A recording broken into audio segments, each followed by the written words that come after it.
So the UK is currently the head of the G7 group. That's the world's most economically advanced countries. And the UK currently chairs the G7 group. Our Chancellor, who does our economy, called Chancellor of the Exchequer, his name's Rishi Sunak. He put out this video saying that what they want to do is bring in this thing called the central banking digital currency. They want to replace fiat paper money with digital money as a competitor to Bitcoin and crypto money, right? But instead of being decentralized currency, it will be controlled by a government. It's digital currency, but controlled centrally through the banks, Bank of England. So instead of having a bank account with whatever, HSBC or Bank of America, you'll have a bank account directly with, in the American context, with the Fed. In the UK, directly with the Bank of England. You have a personal bank account, and you're given digital money in that bank account. These are called central banking digital currencies. The Chancellor of the Exchequer in the UK has already announced their intention to do this as the G7 group. And these, if you look up... this sounds terrifying. If you look up the Telegraph newspaper... Central bank digital currency, is that the one down below? Digital currency should be programmable. See that one there? Yeah? Now, what they're doing is they're saying, you know, everyone knows that with inflation at over 5%, it's now 5.4%, right? Our fiat money, the paper money, is increasingly becoming worthless, and we're headed towards a big disaster. The Fed wants to raise interest rates. But we're in so much debt that if you raise interest rates, people are going to suffer because everyone, we're living on debt as Western economies. So they realize that this kind of the lifespan of paper money is fast coming to an end because of the 2008 economic crash in particular.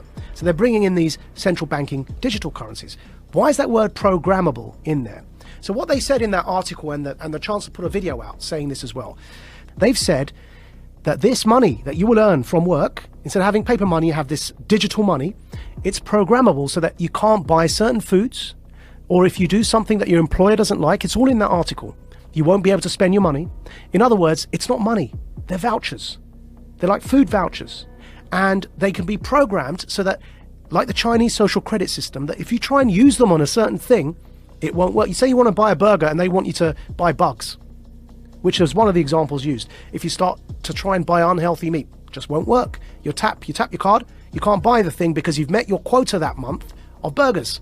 You have to buy something like a vegan meal. So it won't just be money in the sense of the way we have dollars or pounds today. Yeah. It'll be something that's controlled in terms of your ability to distribute it. Which is why I'm calling it a voucher. It's a coupon.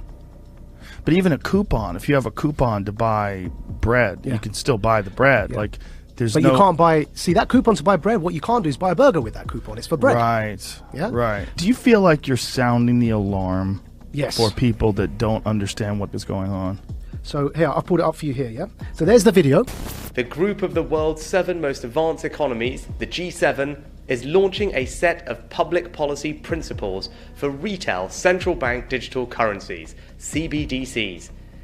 Central bank digital currencies could be a digital version of money, a bit like a digital banknote that could be used alongside... Right, so that's the guy who runs our economy in the UK. His name's the Chancellor of the Exchequer. And here is the article. Bank of England tells ministers to intervene on digital currency programming, yeah? And here's a quote from the article. Digital cash could be programmed to ensure it is only spent on essentials or goods which an employer or government deems to be sensible. Holy shit. I'm going to take it one step further for you, Joe, right? So the checkpoint Charlie exists everywhere. They bring in digital banking, central banking digital currencies. You've got a scenario now that you're checking in and out everywhere you go using vouchers that are programmed, and you can only spend where you're told you can spend them. There's another word for that, man. That's called the Chinese social credit system. So what they are telling us, and when I say they, who's they? People in power. That's the head of our economy, the Chancellor of the Exchequer, second most powerful person other than the Prime Minister and maybe the Foreign Secretary in the UK, right? He's telling us, I just played it there for you, he's telling us that's what he, as the UK, the head of the G7, want to bring in for the G7. And if I'm speaking to you the way I'm speaking now, and my employer or government, you heard that in the quote directly, yeah, deems me as saying or doing something inappropriate, suddenly I can't actually pay to come here and speak to you anymore. My digital currency won't even pay for the ticket because it will be known that I'm coming to speak to you. Sorry, your vouchers don't allow you to purchase that ticket to go and speak to Joe. And this is where we get into the kind of censorship that we see in social media that is not... You can't have that kind of censorship with the First Amendment in normal discourse. But you can have that kind of censorship if you've developed a digital platform that distributes information, but it's a private company. Yeah. So think about what money is, where you can spend it on whatever you want, versus this digital currency, which is essentially controlled in a sense. Yeah. Like you have free speech on Twitter, but you really don't. Because if you go too far or you talk about something that they don't find appropriate, they'll just ban your account. That could be what we're looking at in terms of what we think of as free speech being social media platforms, could be what we think of as your free range ability to buy whatever you want with whatever money that you've earned. So what's going on here, right? What's going on here is, with this central banking digital currency, if you get to that situation where you end up with the Chinese social credit system in the West, why would anyone want to do that, right? I believe we're in a moment of the Gutenberg press. Go back to when the printing press was invented. Technology disrupts power structures. It always has. Printing and its invention was a new technology. What happened when they invented the printing press? The power structures, who up until that point were reading the Bible for you and were telling you that you've got to pay this priest X amount of favors and he'll forgive you your sins. And that became a bribery system, right? Which is what Martin Luther was so upset about when he pinned his thesis to the wall. The printing press disrupted that power dynamic because people could read the Bible for themselves. And they began realizing that the power structures were manipulating what was written to control people. Now, nobody in hindsight is going to argue that printing and its invention is a bad thing for humanity. But at the time, it led to war. It led to the 30 Years' War in Europe. Because it disrupted power so much that people began rising up, and it led to this 30-year period of war, which eventually led to the Reformation, and the rest is history, right? What's today's Gutenberg press? The internet. The decentralization of information, and then because of that, the decentralization of currency in the form of crypto is disrupting power.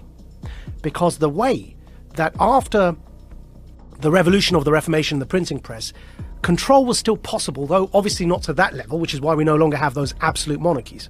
But control in a nation-state context was still possible to an extent because the money supply was controlled. Now, what's happening is that the invention of the internet, with the decentralization of information, and in particular here, the decentralization of currency in the form of cryptocurrencies, is disrupting those power hierarchies, and it's leading to this conflict now. And we're in a moment. When the printing press was invented, the powers that be needed to try and hold on to that power as the 30 Years' War kicked off. They eventually lost it. But to hold on to it, they became very brutal because they were losing their grip on power. Today, to have the infrastructure in place that you can have a checkpoint Charlie society, so that when the central banking digital currencies are in place, that infrastructure is already there because people were so scared they voluntarily allowed you to put that in place, so that you can maintain your grip on power, because what's coming around the corner is the decentralization of everything, of media, therefore of narrative, and of course remember, whoever defines the truth gets to define reality. Decentralization of the economy through crypto. You no longer have the power to define the story and control the money supply. So the powers that be, who are losing that power, need to clamp down. They're clamping down on their own children, because we are people who are born of the West. So it's an internal civil war in a hybrid war context over truth and over information. Centralization versus decentralization. It's no longer about left or right. It's about up versus down. It's about power versus those who don't have power. Do you think if there was no cryptocurrency, if there was no Bitcoin or any of the other crypto coins, that they would attempt to do some sort of digital currency? Do you think that this is a response to the understanding that that decentralized digital currency is eventually going to take over, or has gained far more momentum than they ever anticipated? I think so. And also decentralized media, because you can't control the narrative. Right. Now, we will get out of this because ultimately it's a numbers game. And ultimately, in times like this, you end up fighting against your own sons, right? It's those in power fighting their own people. And eventually, the people, by sheer numbers, end up becoming the people in power, right? So in the long run, we may well end up in a decentralized world, which will be much better. But as I say, that to get there, we have to get through this period of those in power attempting to hold on to that power.